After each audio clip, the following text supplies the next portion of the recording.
Hello, I'm Susan Nash, and I'm here today with Mark Hamzat and Jeff Allen, and we're going to have a conversation about what science and technology means to us now that we're in a pandemic, and hopefully eventually we'll be post-pandemic. So Mark, would you like to take it away? Perfect. Yes. So my name is Mark Hamzat, and I work with Dr. Nash as an advisory board member in AAPG's UPitch. And we'd like to introduce Jeff Allen, who's the president of Allen Energy and the incoming president of SIPES Houston, Society of Independent Professional Earth Scientists. So Jeff, let's get straight to it. So what has been your experience with AAPG and new technology? Well, AAPG's always been the main place to find information. As a geologist, both in academic and in exploration, way back when all their bulletins are like the Bible, and they were in actual books. You had to buy volumes of them, as if imagine a lawyer who has the giant leather books. That's what most offices looked like. And now they have it all online. So you can just simply, as a member, one of the biggest, probably the biggest perk for me is using their technology of the old data. I mean, the oil and gas exploration has been going on since the 20s, and they have papers on fields and how these people found oil and gas way back then, all the way up until now. So it's a simple few clicks, and you get all the data at your fingertips. So that is the number one way that AAPG has helped me sustain my career and stay on top of information.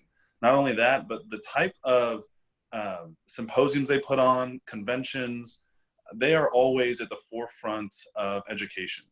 And that partners with HGS, the Houston Geological Society, and they do a great job of partnering with other organizations throughout Houston, throughout the world. That's why it says American Association, but it really is a worldwide organization. I'm so glad you say that. This is encouraging. That's a very true point, actually. And Dr. Nash, she frequently travels for AAPG. So we talked about technology, and obviously technology is the future. What is the importance of AAPG in teaching the history of petroleum geology, especially to a millennial such as yourself? As cliche as it is, you don't know where you're going unless you know where you've come from. And this industry has so much history. For example, if you're going to work a basin in Alabama, you're going to want to know the producers, the well logs, all the information you can. And the best place to look for that information, as I said, some of those books go back to the 20s, is the AAPG bulletins, and not just the bulletins, but the people that are associated with AAPG. You can go on their website and see people that are professionals in an area, an expert in exploration, or an expert in well logging, whatever it might be, and you can contact them directly. So I would say if anybody's starting a career in exploration, if you're not a part of AAPG, I would wonder where you're getting your information from. A lot of this information is just not on Google. Well, one thing I might ask you too, okay, so we have lots of publications and lots of maps, but then we also have our open access journal, Search and Discovery, which has which has extended abstracts from all of our conferences, as well as the PowerPoints and presentations when the authors allow that. Do you ever look at that? I do, and was it Charles Sternbach or maybe his wife who really spearheaded that? And I think that was a phenomenal thing. I think they were doing that before anybody was ready for it. So once again, AAPG was at the forefront of using the internet to service education. That's one of the things that SITES and HGS has kind of been following. So I absolutely can't, I can't make all the meetings, of course, but I definitely look forward to seeing what I missed and supporting and learning. That's a good point. I think like Charles put together, really pushed discovery thinking and made those available. And I think that the actual service goes back long before that, even before Charles. So I'm really glad that you mentioned it. Go ahead. I was just going to say, and he did a great job of bringing like the Legends Night, learning about people who have done things that I look up to. I want to be like. They created that path for a young geologist out of college to follow, and that was invaluable for me growing up in the industry. along with super basins. I mean, I think that was incredible. That was such a fun educational conference they put on. That was so much fun. That's great. So, Jeff, what as a small independent, what technologies are you using on a day-to-day basis? A, and B, what are some technologies that you would like to see more smaller independents using on a day-to-day basis? Personally, I am when he says small independent, it's about as small as you can get. So we look at every dollar we spend. It is very hard out here. So I use IHS Kingdom. I use Intervest, which used to be Drilling Info. As I mentioned, APG, and I also use the Gulf Coast Library downtown, which is very old school. But the reason for that is the scout tickets, the old information that you can't find anywhere. Drilling Info doesn't have, or sorry, Intervest doesn't have.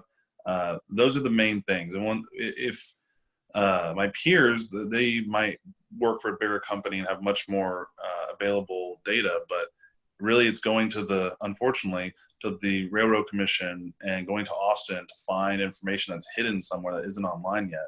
There's a lot of new coming companies that are trying to make organization of all this data easier.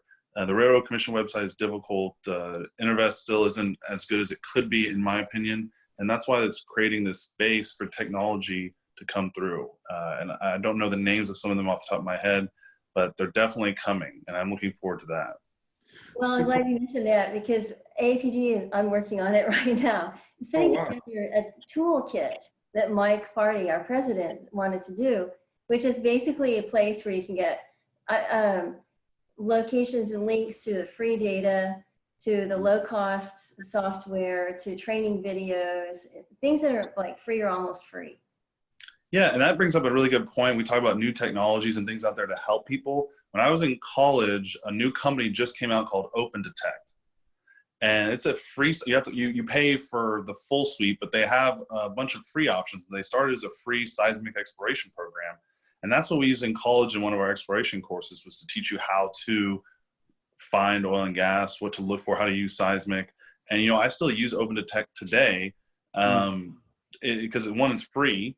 Two, it's very easy to use, and it's a pretty powerful tool. So if I was starting out and maybe I wanted to practice regularly seismic interpretation and also presentations, I would look to that, because IHS Kingdom is very expensive. And Open Detect, if you used Open Detect, let's say somehow you got a hold of some seismic in South Texas, which is pretty easy. If you know some landowners, then you put it into Open Detect. All the information is free on the Railroad Commission. So you could start there working, burning the midnight oil, trying to find something. That's great. So what would you say has changed most in the last decade, Jeff? That in the last decade, I've seen two main things change. One, companies, large companies, going towards AI. And the reason they're doing that, BP is at the forefront of that. And they're trying to, one, keep people off rigs for safety reasons, especially offshore. The number one thing is to try to get as few people out to the platform as possible. So that's a huge thing. I follow that pretty regularly. My brother-in-law works at BP, and they're very, very focused on using new technology, as well as you have Microsoft oil and gas and Google oil and gas, who I think is no longer doing it. And Amazon oil and gas, I'm sure, is working to try to bring better data intelligence to this archaic industry. That's very true. And so, what are your thoughts to the future? You kind of touched on it. It looks like some of these data companies, Amazon, Microsoft, possibly no longer Google. I think that came out last week. But what are your thoughts to the future of oil and gas and technology? Oil and gas has needed technological help for so long. When I first got out of college, I remember thinking that, man, it's going to be so easy. We're going to have all these technology, but it is just as boring as going to your old library as a kid and picking out the card and trying to find the log, and it's very cumbersome with respect to time. So I hope, and I really see a huge space to for any kind of data scientist, like Google, like obviously Amazon. So I see getting the information at the Railroad Commission, getting all the information from these wells in these public areas from all the different states, and somehow getting it together in something as simple as a Google search. That is the direction they'll be going. I don't know when they'll get there. But that's definitely the direction we'll be seeing these companies pushing. Well, I know that here at AAPG, we tried to work on something. I called it Pillow, which is Zillow for petroleum. Yeah. Oh, nice. But the idea was to have, and I started doing this about 2016, when it was like really 2015, when the price was stuck and low and stuff. So put together links to where all the states are required by law to provide digital logs. And then the idea was to have a platform to bring all that together. Well, it's been done in bits and pieces. And then also, like, there are a couple of companies that are doing things with unstructured data, converting it to structured. But like you said, it becomes a nightmare because not everything is digitized.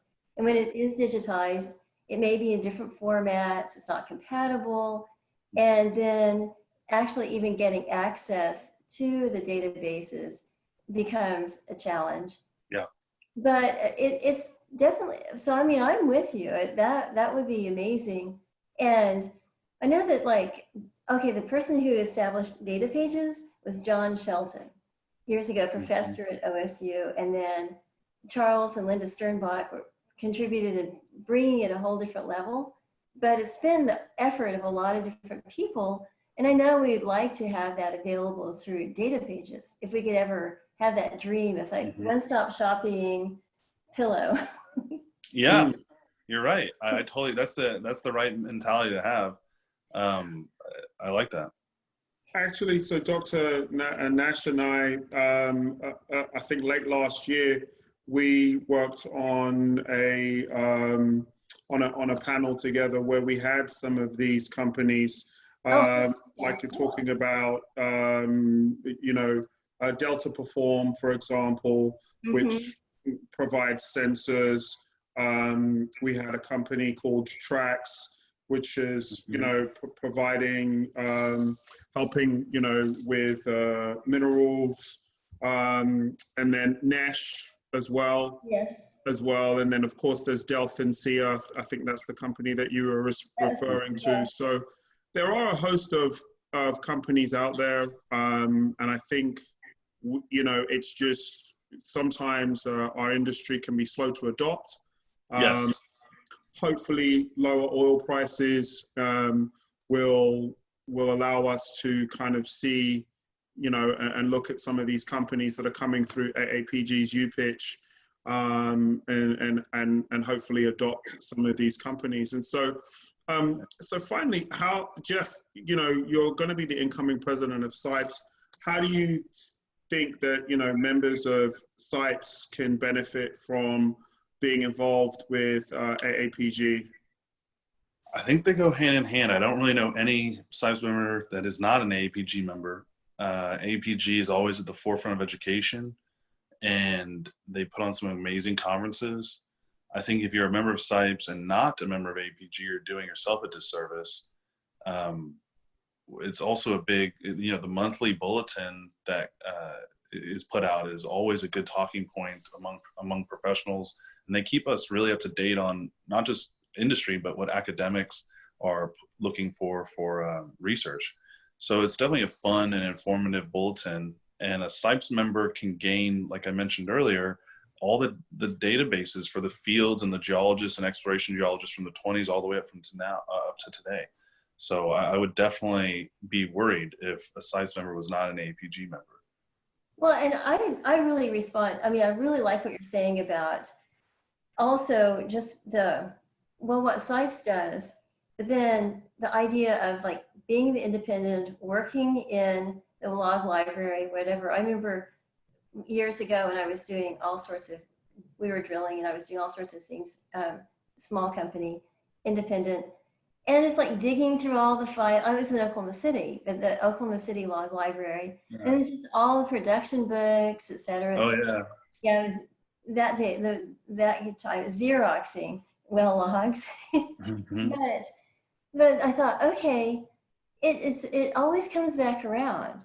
And now I think that this is a wonderful time to be an independent because vertical wells are going to be economic again. And using geology, especially new technologies to pinpoint. Mhm. What do you think about that? I am probably the best person to talk to about that, but I make a lot of enemies talking about that. I think conventional is the only way for a producer to make money. I think it's been that way since the horizontal plays have kicked off. I think the horizontal plays are pretty much a Ponzi scheme, a hot potato game. I don't know many people except landowners that actually made money out there. I know a lot of people that went broke, and obviously we're seeing hundreds upon hundreds of bankruptcies. So the conventional space, let's say, for example, you gave a conventional oil and gas company $4 to $8 million. You could lease up every single prospect in your portfolio and drill a few of them with that amount of money, as opposed to in the unconventional side, they were spending that, or not, if not double, to just lease the area without drilling anything. Which would So, expire. what's that? And it would expire. Remember the And early then, days, it was just this frenzy to make everything held by production. right, and the company I worked at before, Alan Hoffman Exploration, Dr. Jim Allen and Paul Hoffman, they saw that miles away before everybody else when they were rushing towards that, because you were seeing these numbers and they just didn't make sense. And these agreements that people were signing, operation agreements, just did not make sense. So we stayed clear of that, and they did pretty well for themselves. And that's why I went conventional in 2015, 2016 downturn, because I knew I'm not going to do anything in the unconventional space. It doesn't make sense. The only business model there was to flip it to somebody else or to a bigger company or hold your position long enough. Whereas in the conventional space, you don't need a lot of startup money. Like we said, APG is cheap. You can find a lot of information there, not just network. SIPES is cheap. You can network with people like myself that do this day to day. We're happy to teach you and invest. Half of my investors, if not more, are SIPES members all throughout the United States. And the Railroad Commission is free. And you can really get your foothold in there, and the capital costs are a lot cheaper. And then your decline rates are very predictable, and you only have to drill a well once, and the maintenance fees for a well are extremely cheap as opposed to a horizontal well. And the decline curve can be much better. Yeah, and you mentioned that in your paper, the technological utopia or economic apocalypse. I really liked reading that. So I share a lot of sentiment in that paper. Thanks for mentioning that. Yeah. Fantastic. That was a great paper, actually, Dr. Nash. Thanks for writing that. Thank you. Super. Yeah. Well, so do we want to wrap things up? Sure. Well, thank you, Mark Hamzat and Jeff Allen. It's been great to have you here, and it's APG Technology, Science and Technology Showcase. And we look forward to more in-depth responses in a written interview as well. Thank you so much. I look forward to that. Thanks for your time, guys. Thank you very much for your time, Dr. Nash. Thank you, Jeff. Thanks. Goodbye. Bye-bye. Super.